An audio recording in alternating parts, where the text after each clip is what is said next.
Yo, what's up, guys? This one's called Who is the biggest con artist in the service, in the pay to play, in the contest industry? All that shit. Who is it?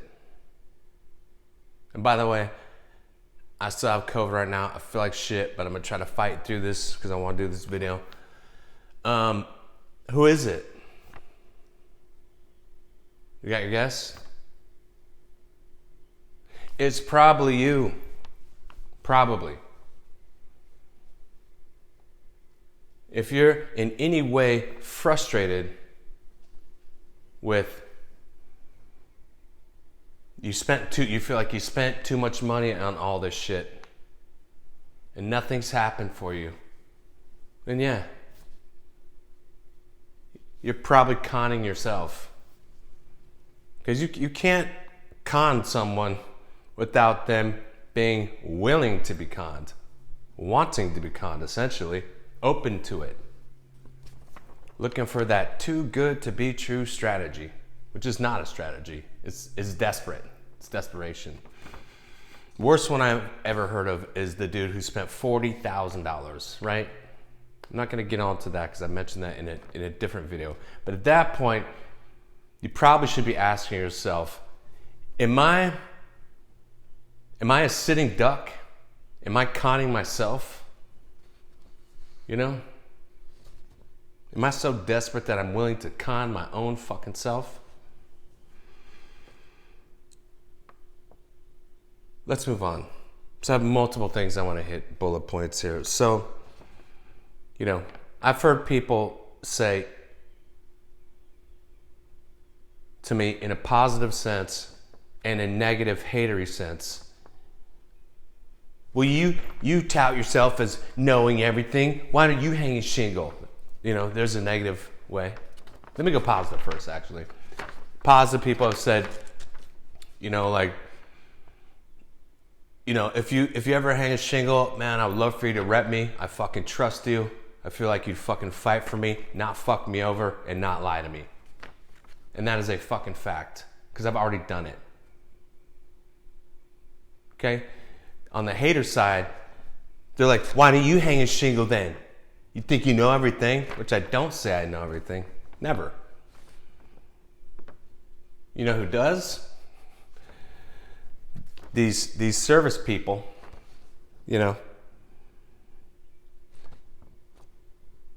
Why don't you ask them that question?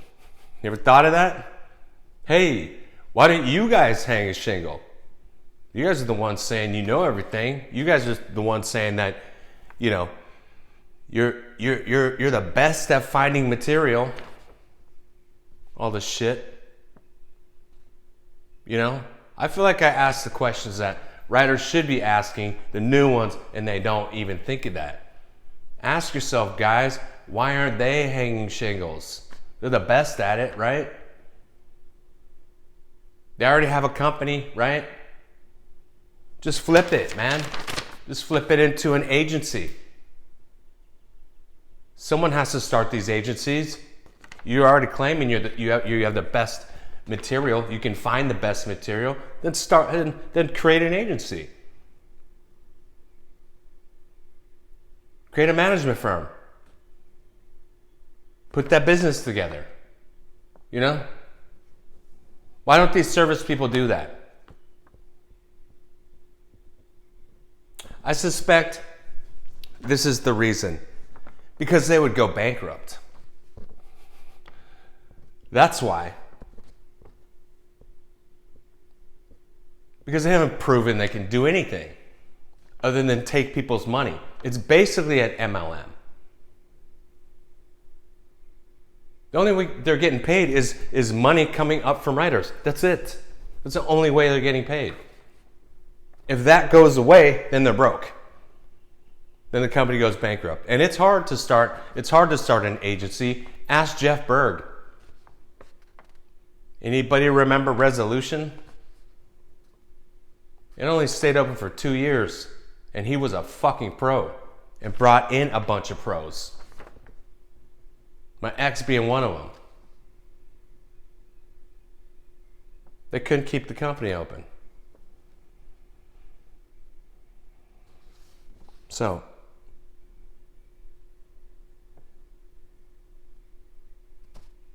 and here's the thing, and I don't mean this to shit on these writers, but when these services point to their success stories, look at that. You know? That wouldn't pay the bills. The lights would get shut off in a month. No offense to those writers, but you actually have to make them money in order to keep those lights on. In order to brick and mortar. That's just a thing, man.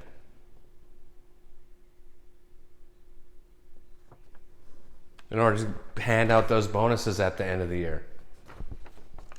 Why don't these service people do that?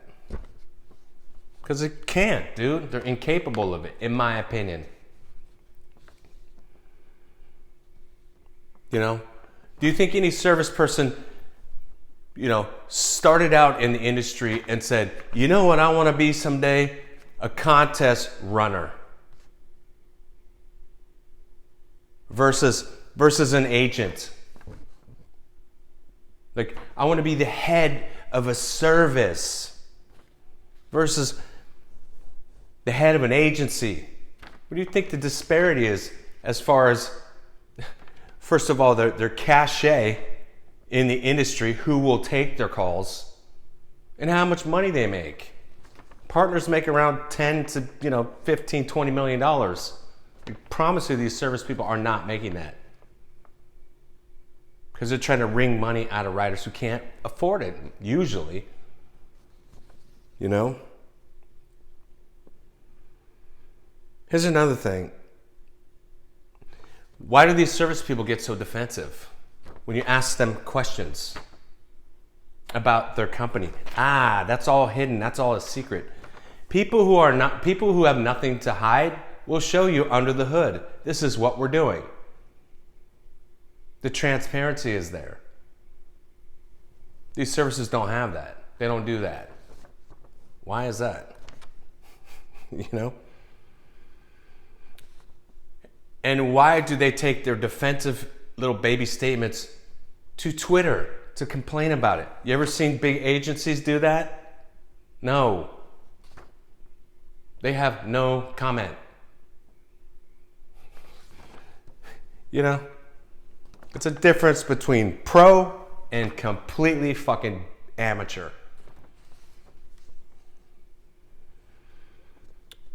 Let's go to interviews now. You ever notice that these services, and I'll get back to cons because, you know, if you're giving these people money, you're conning yourself, dude. Hand over fist, you just keep giving them money, you're conning yourself. Probably. Okay? Interviews. Who usually interviews these people, these service people? It's usually someone who has very little experience in the industry, usually. Maybe some writer, you know, or, you know, not a huge writer, you know, like a writer who's taken their, you know, been in their contests or got notes from them or something like that. Normally something like that, or someone who just barely got signed by a super low level rep, is barely in play and hasn't seen behind the curtain, like, you know. It's usually that.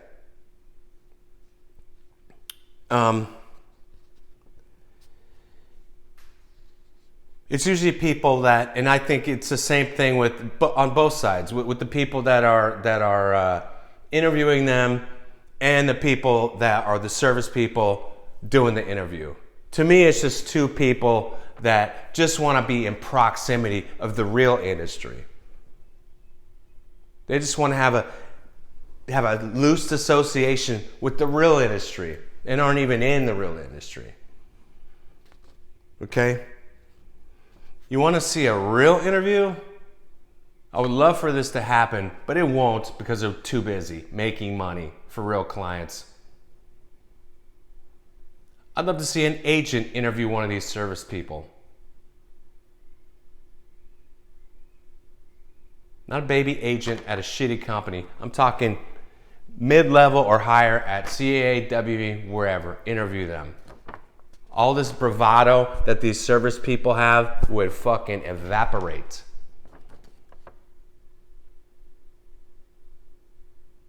Because I don't believe an agent would interview them and ask them silly questions that have no bearing on the industry. Questions designed to build up the service people. I don't think that would happen. Okay. Here's the other thing.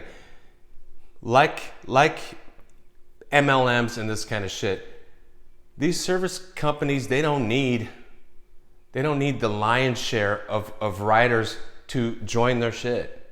They just need a small fraction of a small fraction. And that's how they get their money, which isn't that much. Or let me see your P&L. You know what I mean? That's why they don't have brick and mortar, okay? Because they're not making that much money at all. And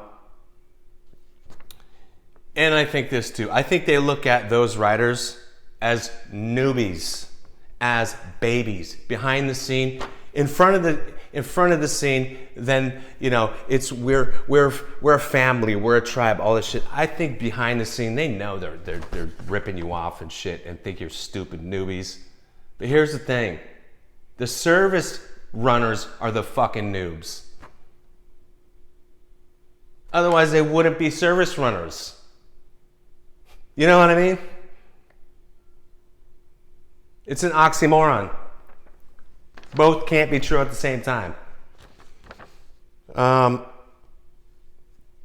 What else?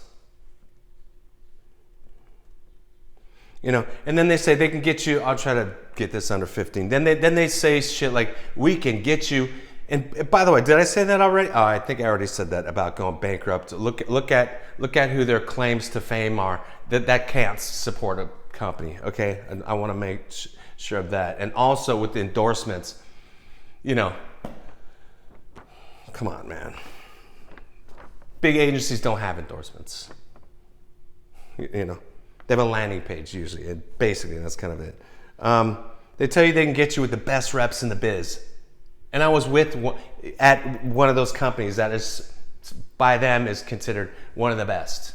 And the first thing they said to me was, our TV game is weak. The rep, our TV game is weak. And our and then I have to introduce them to to people I know. And like I've said, and close the deal. Like, that's not the best in the industry, man. I've never been, otherwise I've never been with the rep that made me do all that shit.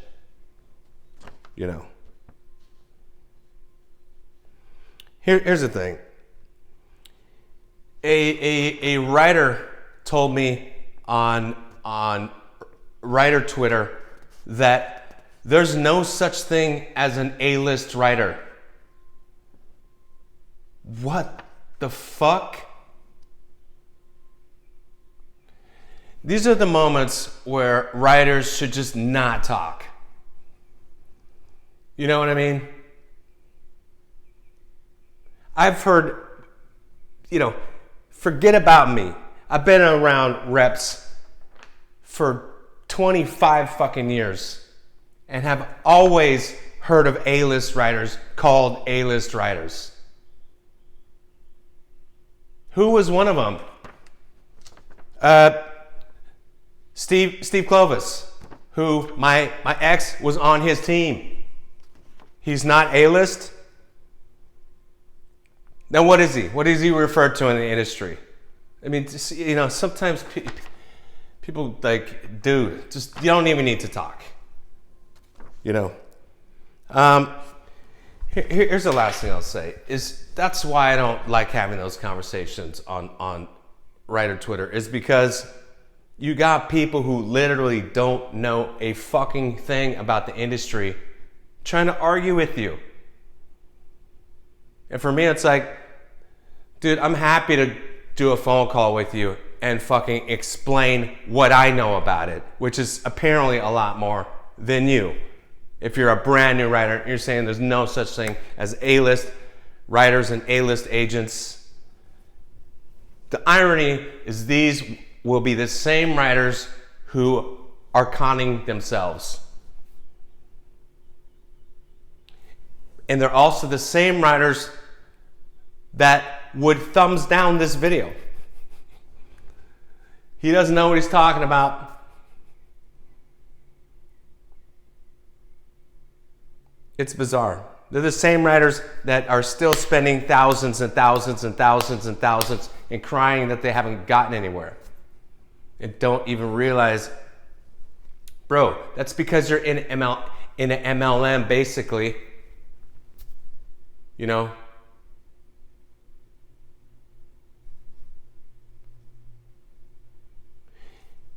Most of those writers are going to turn around in 20 years from now and have never done anything. Not even made it out of the service and the contest arena.